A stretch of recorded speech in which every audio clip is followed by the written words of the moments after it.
What is going on, everybody?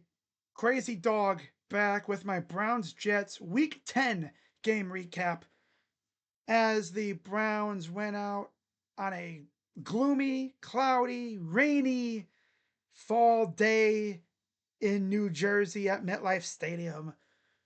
And I'll be honest, depending on what side of the ball you're talking about, it didn't even really look that bad. Defense looked great when they were on the field. Offense, aside from a few drives, looked like its usual self. And special teams, yeah, not very good. Aside from that pretty impressive Chinese fire drill field goal at the end of the first half. That was impressive. But other than that, not a good day for special teams or offense. Defense looked good when they were on the field, right? As the Browns lose to the Jets 27-20, and they fall to 2-7 on the year. And their road losing streak continues. Yeah, they have not won a road game since last year in Jacksonville, which, if I'm not mistaken, that was all the way back in week 2 of last year. Let me actually check to verify.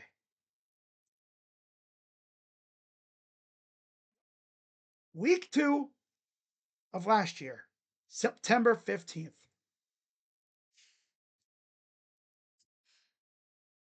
Wow. That's what you call ass. High grade premium ass. Like, you can't even make it up. Straight up. And I'll say this too. This had to be one of the wonkiest Browns games of the year. Just how things were going, right? Browns' first drive of the game didn't do anything. Had a penalty on the first play of the game, right? It was so bad. Commentators were even talking about how bad that drive was. So, how did they follow that up? With a very well executed second drive that led to a touchdown. So, yeah, I mean, David Njoku gets in the end zone. We're all having fun. We're celebrating. But that only lasted about a minute because on the ensuing kickoff, Jets take it to the house, tie the game up. It's like, okay, yeah, that's a bummer. But, get the ball back and maybe respond, right? No, no. Because punt, and then they score again on the punt return. Hmm, not even kidding.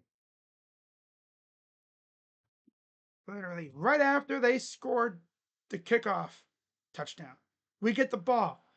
3 plays, incomplete pass, incomplete, incomplete. We punt. They take that to the house. So, really, before you could even blink, it's 14-7. Just like that. The defense hadn't even had a chance to get on the field.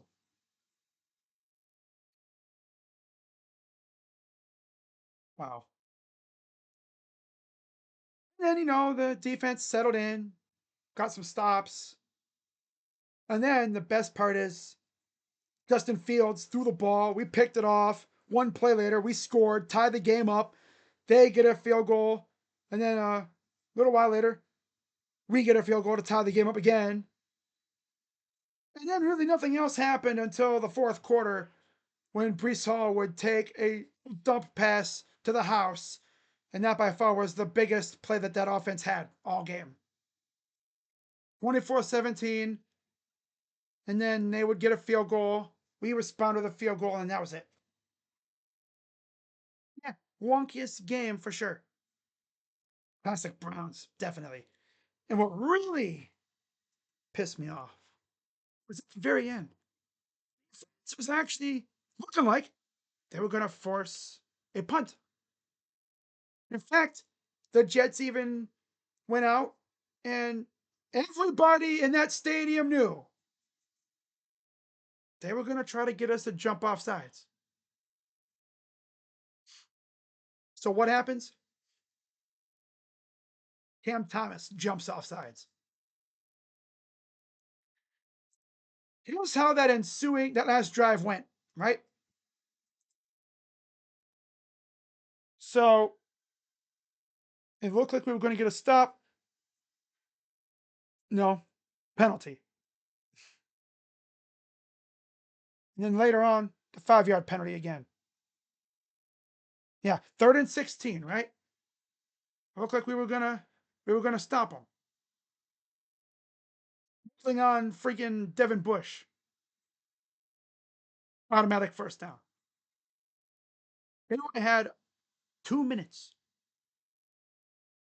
to get the ball. They would have had only 2 timeouts too, because they had to use the timeout before the penalty. They would have had 2 timeouts, just under 2 minutes to go down and tie the game. Penalty happens, they get a first down, and then eventually we get them on 3rd down again, stop them.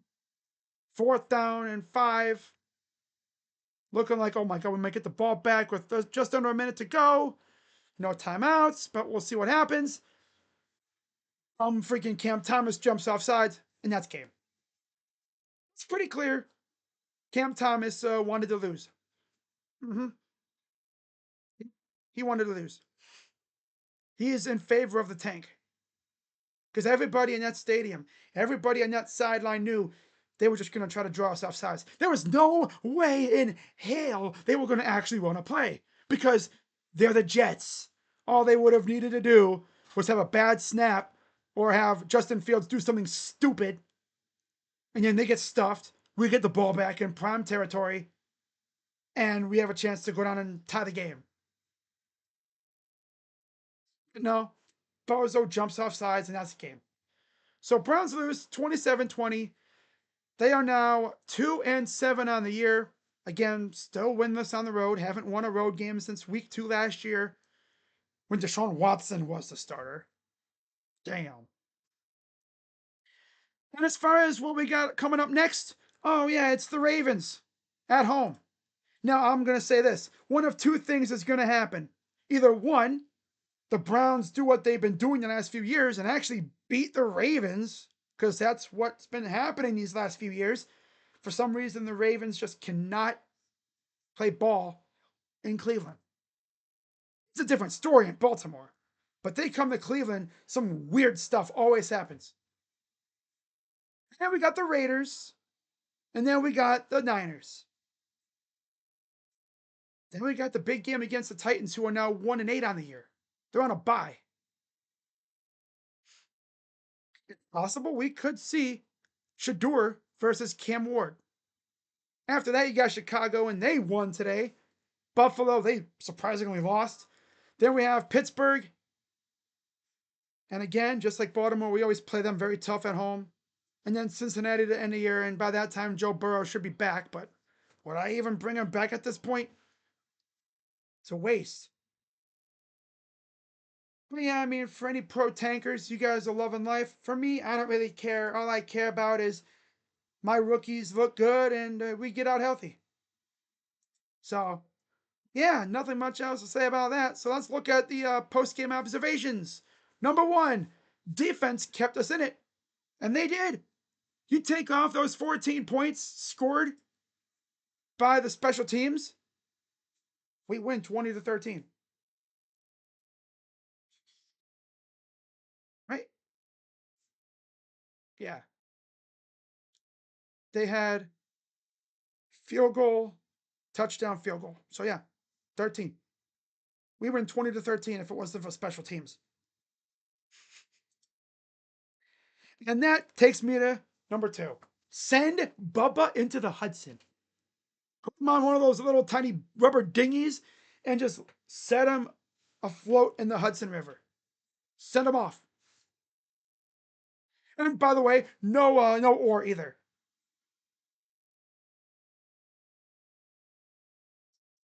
Gavin Rankins with a scoop and score? Wow, the Texans are going to beat the Jags. They were losing most of that game, and then boom. Wow, that's a tough way to lose if you're the Jags. But again, we have their first round pick, so we love it. Very good day for the Browns. We lose, which again, I don't care. I just want to see my rookies look good, and I want to see Miles stat pad, and I want to see these guys get out healthy. Simple as that. But yeah, send Bubba into the Hudson, and then the tank lives on. Not much else to say. So, with that being said, guys, that's pretty much going to wrap it up for that. Still got my MVP to talk about, and honestly, I didn't even know who to give the MVP to. I could have given it to Quinshawn. He looked good. But honestly, I'm going to give it to Carson Swessinger. Now, he had half a sack today.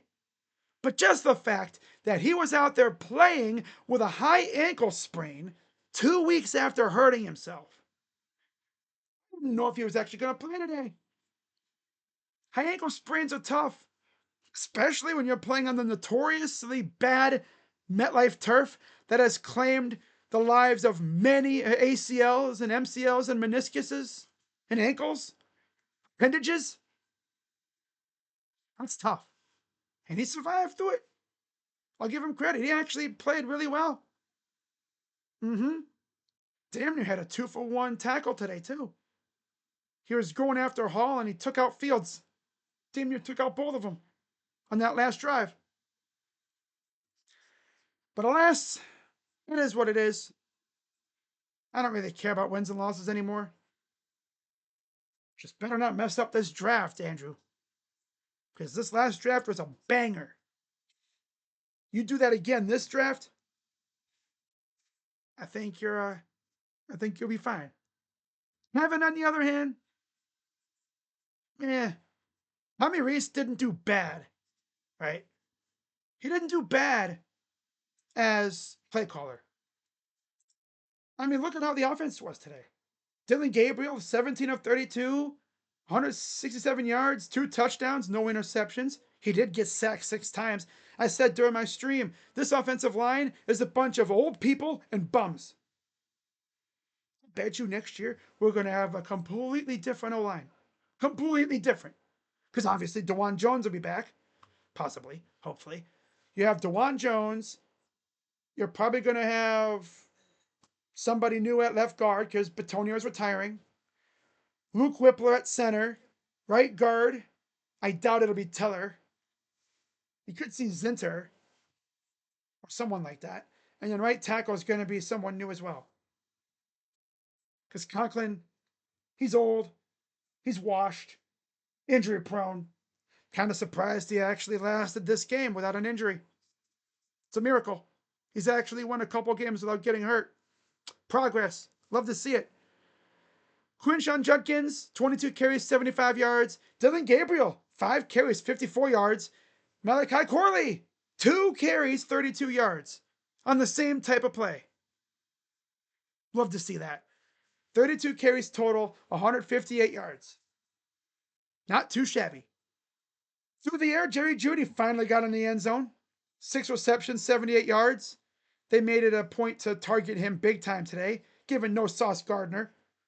It's what you want to do, right? Against the secondary that is considered barbecue chicken, which it was. You know, we did a good job against them. No interceptions. 6 receptions, 78 yards, and a touchdown for Jeudy. 2 receptions, 21 yards, and a touchdown for Njoku. Fannin had 4 for 44, including a pretty impressive over-the-shoulder catch that set up the field goal at the end of the first half. Cedric Tillman returned. He had 2 for 11. Judkins, 2 for 10. Other than that, not much else to say. And then 3 sacks on defense. Another sack for Myles Garrett. And Cameron Thomas, the bozo that lost us the game at the end, because we would have had a chance to maybe go down and tie, although let's be honest, would the offense have really done anything at all? Probably not, but they would have had a chance to. And then a half a sack apiece for Carson Swessinger and Malik Collins, who has been an absolute stud this year. And then an interception from Ronnie Hickman that set up the touchdown. to Judy. So yeah, really, aside from the 2 special teams touchdowns, the team was all right. Not great. They scored 20 points, which is insane. That was only the second time this year that they've scored 20 points. The last time was when they won 31-6. Like I said, you take away those 2 special teams touchdowns, you win 20-13. Oh well. See what happens against Baltimore. Can't wait for another 3 hours of torture against the Ravens. Yay. But yeah, with that being said, guys, that's going to wrap it up for this video. And let's go Browns. See you guys tomorrow for Cavs and Heat. With that being said, I'm Crazy Dog. Let's go Browns. And I'm out. Bye-bye. Yeah. No.